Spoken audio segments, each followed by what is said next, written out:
I'm back with the third part of nutrition in plants. In this video, I'm going to cover heterotrophic mode of nutrition as well as how nutrients are replenished in the soil. So let's move on to the next slide.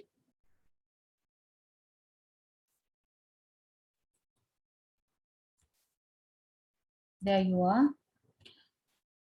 There are four modes of heterotrophic, or four ways by which plants take nutrients other than photosynthesis. And those four are, as you can see it in the slide, parasitic, saprophytic, insectivorous, and symbiotic. I want you people to concentrate in this image. You can see, I want you people to observe my cursor as well. You can see this is green leaf, and most of the plants make food. So all those trees, all those plants that you can see around, flowers, you name it, they can all make their own food. They are self-dependent, or rather you can say they are independent for food. Here, insectivorous plants, they have a special mechanism, they have a special adaptation which help them to take nitrogenous substances.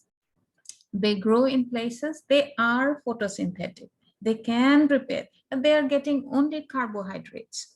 But for bodybuilding, for protein synthesis, and so on, nitrogen is required. And they grow in places where nitrogen is not sufficiently available. They cannot absorb it through their roots. So they have adapted, they have got certain mechanism to take the nitrogenous compound. Next, we are coming to the parasitic group. These plants either partially depend or totally depend on green plants or animals or whatever it is for their food. So total parasite and partial parasites. Total parasites are the parasitic plants that completely depend on host plant. Whereas partial parasites, they need some substances. For example, they might be having chlorophyll. They can prepare the food, but for water and mineral, they depend upon the host plant. So let's go into the details. Some examples we will see. So here it is Dodar or Cuscuta or Amarbale. It's a complete parasite. Completely depend upon host plant for its nutrition. We have, this is fungus, saprotrophic mode, saprophytic mode. Both the words are correct, okay? We say saprotrophic or saprophytic. They depend on dead and decaying matter for their food. They secrete enzyme over the dead and decaying organic matter and absorb the dissolved nutrient from them. This is lichen.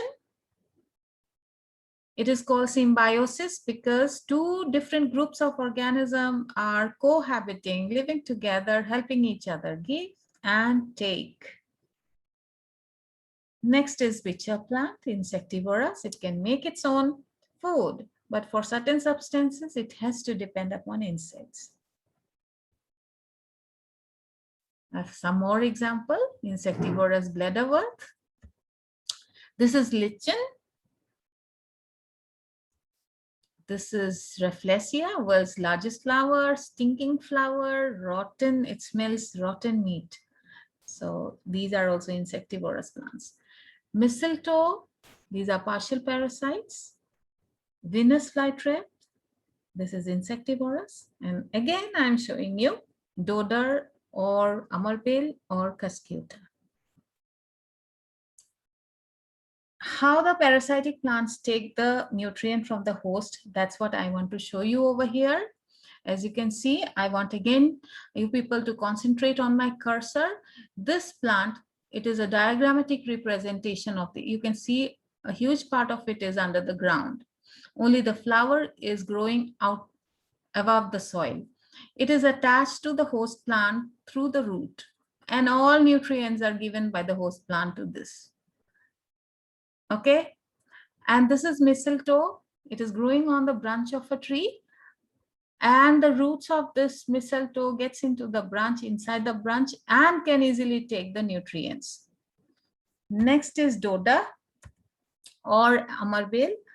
Amarvel twines on the, goes round and round on the host plant, and wherever it meets the stem of the host plant, it pierces through, it develops a sucker root which pierces through the stem and absorb the water and mineral from the host plant. So these are the adaptations or strategies, whatever you call it, how parasitic plants derive their nutrition from the host plant, whether it is a partial parasite or a total or complete parasite.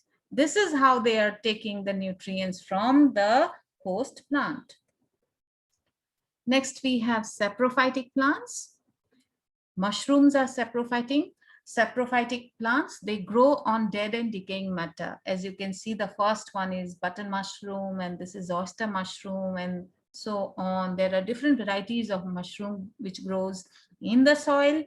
And it is very important, without mushroom, our soil will never be productive.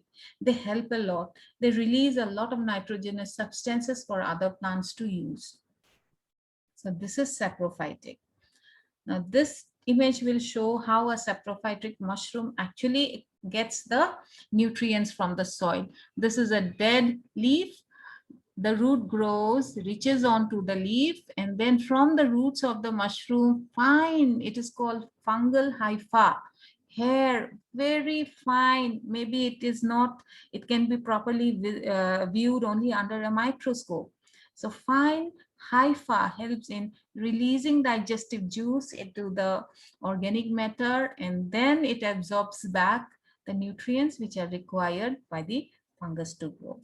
Now this is an image which is showing how a mushroom is growing at the base of a tree and taking nutrients from a tree, and also helping the tree by giving water. Along with the water and minerals, it is giving the nutrients to the tree. And this is a very common relation between fungus and tree in the forest.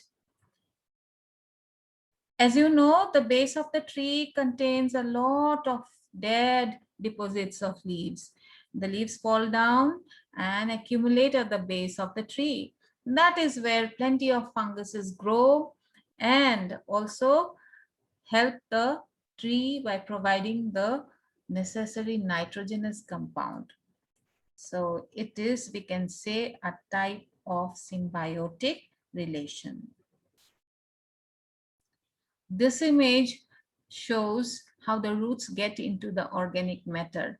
The roots or the hypha of the fungus gets into the organic matter and helps to decompose it. Next, we are coming to the mechanism of trapping insects by insectivorous plants. I have put so many images, as you can see. This is pitcher plant.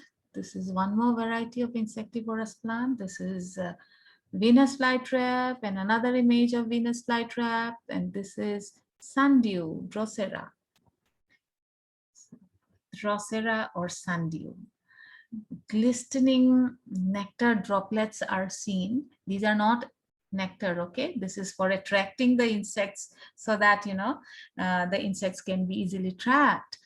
And then the insects get fooled by the look, and then they get trapped. And see, this is how, here is one more image where insect has been entrapped by the plant. Next, we come to Venus flytrap. The trap remains open. As soon as one insect falls on it, closes.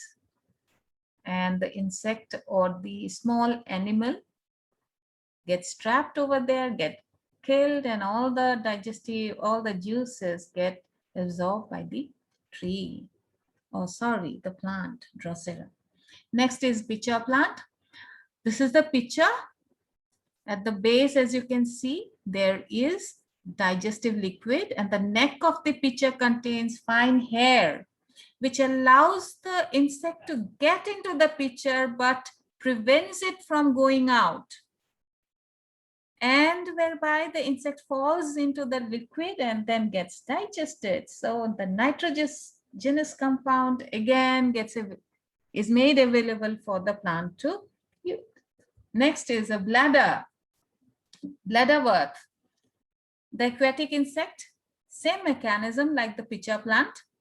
It has got an entrance which gets into the bladder, and once the insect enters, the entrance gets closed and the insect remains inside the bladder, gets decomposed, and the plant can derive all the nitrogenous compounds. So let's see the adaptations of carnivorous or insectivorous plants. The first one, pitcher trap. Second one, sticky trap. Third one, snap trap. And the last one, bladder trap. So these are the different types of traps, adaptations of insectivorous or carnivorous plants. Symbiosis or mutualism, one fungus and one algae combine together, help each other to form lichen. Lichens are, as I have discussed earlier, they grow in places where pollution is not there. They are good indicators of pollution. And it is a combination of fungus and algae. This fungus and algae, the fungus has got roots and algae contains chlorophyll. So chlorophyll makes the food using sunlight. Fungus absorbs the water and minerals and gives it to the algae. So it's a give and take relation. Here are some more examples of such a give and take relation: symbiosis, lichen, mycorrhizae. Mycorrhizae is a fungus that grows in the root of certain plant. Rhizobium, as you know, leguminous plants. Coralloid, let's come back to that. Coralloid, cycas trees have the coralloid bacteria that helps in providing the nitrogenous substances. Here is another image to show how rhizobium takes the nutrients and gives it to the plant. And there's another image showing the root of leguminous plant. We are coming to the last part of the topic, replenishing nutrients in the soil. Symbiotic fungus and bacteria help in replenishing nitrogenous compound into the soil. Saprophytic fungus decomposes the dead organic matter. Saprophytic bacteria decomposes again the dead organic matter and releases the minerals into the soil. Last, farmers add fertilizers to soil for growing crops. I haven't added one more point, and that is lightning. Lightning also helps in putting nitrogenous compounds into the soil. So this is how the soil gets replenished. Here are 24 questions for you. You can pause the video and take down the question and answer. It will help you to wind up, recall the topics that we have done today. This is slide number 2. Pause the video and write it down. This is slide number 3, containing the questions and answers. I hope you have understood the topics that I have covered today. See you with another video very soon containing another topic.